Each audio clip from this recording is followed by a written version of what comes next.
The Legitimacy of Government, a discussion between Anarchist Ernie and Minarchist Mark. Minarchist Mark begins, "What are you proposing, anarchy? Government has a legitimate role of protecting your life, rights, and property. Its existence may cost money, whether it is a direct or apportioned tax to cover the existence is another argument, but even if government were doing all it should do, you still have jurisdiction issues which may not be consensual. The only option would be available in that case would be sudden war by the government against you due to your unwillingness to clear up a minor problem. It could only be war because you're not under the jurisdiction of the government's legitimate role of clearing up such issues in the name of protecting life, rights, and property. I'm really not familiar with any time in history that things worked out like this, and I always conclude that anarchist libertarians wish to go beyond our origins to something else. Maybe I misunderstand." Anarchist Ernie responds, "Speaking for me, you are correct. I wish to go beyond your origins to something else.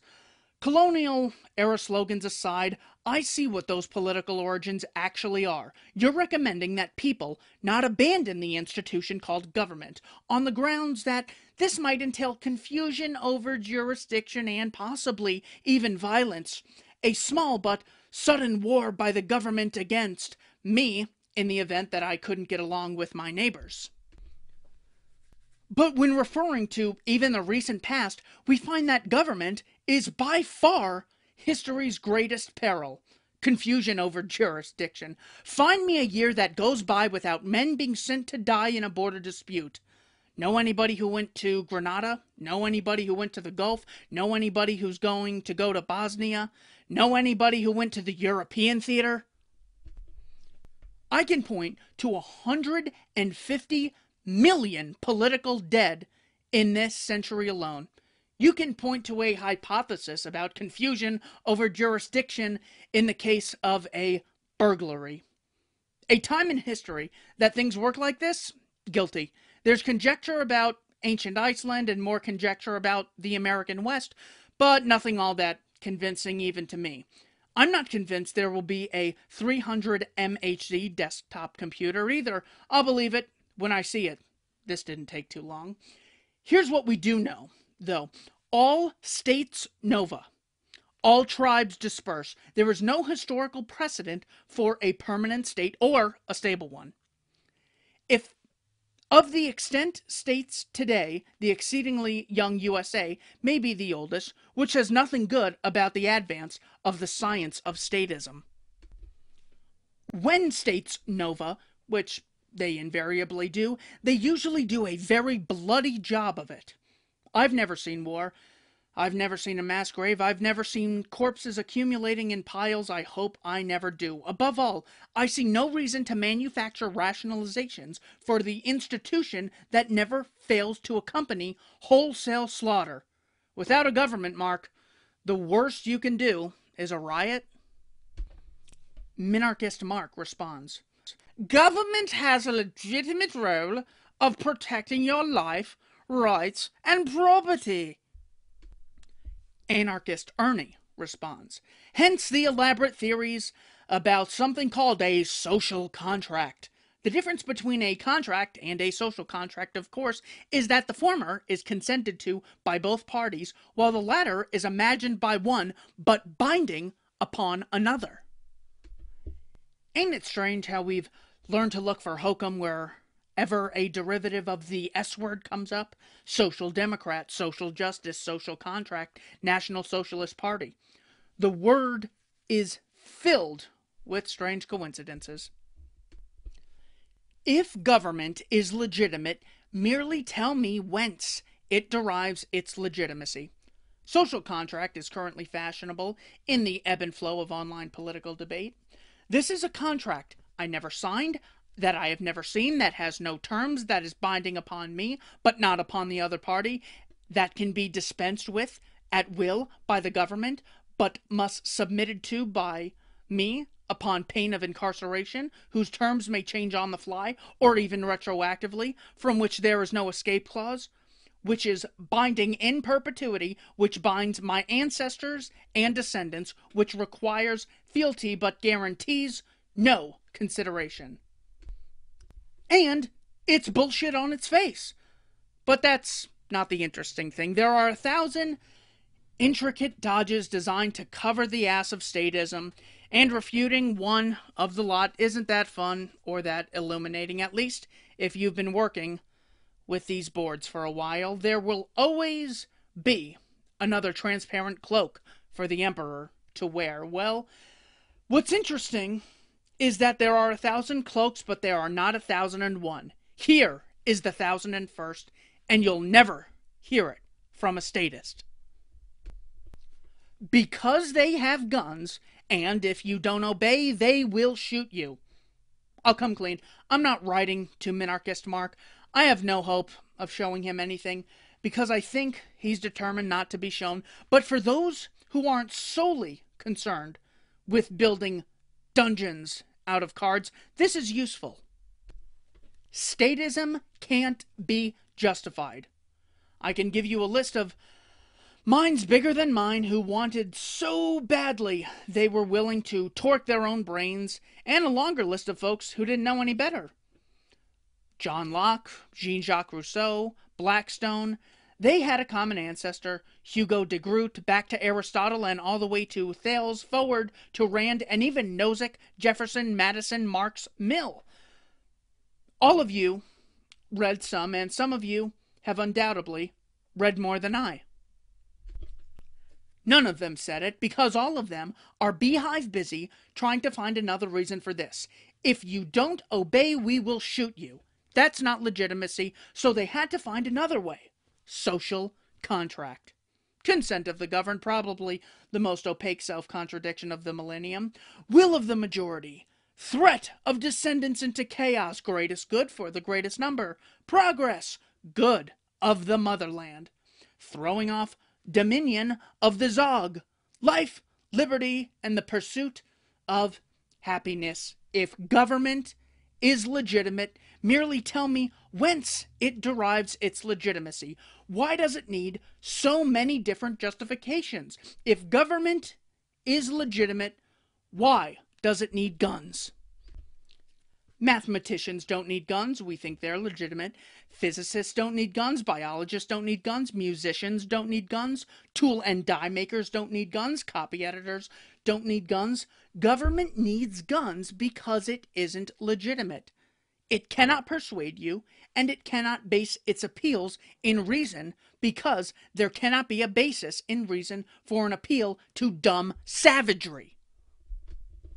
I don't care whether it claims to be instituted by my consent, or for the sake of my welfare, or as the product of some non-evident contract, or in response to the prospect of mass starvation, or for the protection of life, liberty, and property. None of that matters. It cannot be justified in reason. It has not been justified in reason in 4,000 years, despite all the effort and all the courts of all the despots in all the centuries, and the hand-weaving of your next encounter with yet another electronic acolyte in the cult of the state will prove this yet again. Government is not legitimate. You can tell by the effort people must go to make up rationalizations for it. Now, here's the dirty little secret. I said, all their rationalizations are a veneer. All their happy babble is cover for what's really going on. If you don't submit, we'll shoot you. That's true. But to any proposition, there is a converse. The converse to the proposition in question is this. If they could compel you, they'd have no need to convince you. If dumb savagery were all it took, statists would have it made. They could simply announce, do it our way, or we'll smoke you. We have an army. And that would be that. We'd be wandering around in loincloths carrying digging sticks. But they won't say that. Governments throughout human history have employed a procession of yes-men long enough to circle the moon. A plethora of prime ministers, a rick of Rasputins, a horde of courtesans. Why bother with all that, when all it takes is weaponry? If militaries were enough, we'd have no emperors and no presidents. And if simple brutality were enough, we'd have no militaries. Write this in your notebooks. They do not seek dominion. They seek legitimacy. Why does the Ayatollah seek to have Salman Rushdie murdered? Not to keep his subjects from the prose. He could ban the book easily enough. It is because Rushdie threatens the Ayatollah's legitimacy, even in the eyes of the people that Ayatollah has never met and never will. Why does Bill Clinton seek to stifle dissent by branding it right-wing hate speech? Not because he fears overthrow or even being denied a second term. In the unlikely event he has a second term, we all know he'll be even more likely to repress contrarian speech, not less. This is because he seeks legitimacy, seeks it above all things. Minarchist Mark constructs his tortured case for social contract for a reason, and that reason is not ignoble. He wants to be right. He wants to persuade you. The Ayatollah and Bill Clinton want to persuade you. They wish to find a basis in reason because, above all things, they want to be right. This is what spin control is about, pretending to be right. This is what posturing is about. If force of arms were adequate, there'd be no need to waste time on spin control. But think about it. The world's most repressive regimes were those with the most insistent education programs. Witness the Soviets, witness China, witness Cambodia, witness medieval Spain. They want legitimacy. Crave it desperately. So do you. So do I. And we all seek legitimacy in the common ground that is reason. If we seek this, we cannot start with a justification or a conclusion to which the argument must be torqued to match. Minarchist Mark responds, "If there is not a supreme law to protect the life, rights, and property of individuals through delegated powers, then you have individuals doing what they please with impunity as in a state of nature." Anarchist Ernie responds, "There's only one state of nature, the only one that ever was, and in this state people can go wandering around doing whatever they want with impunity. This is the nature of the human organism. We are each exclusively self-controlled."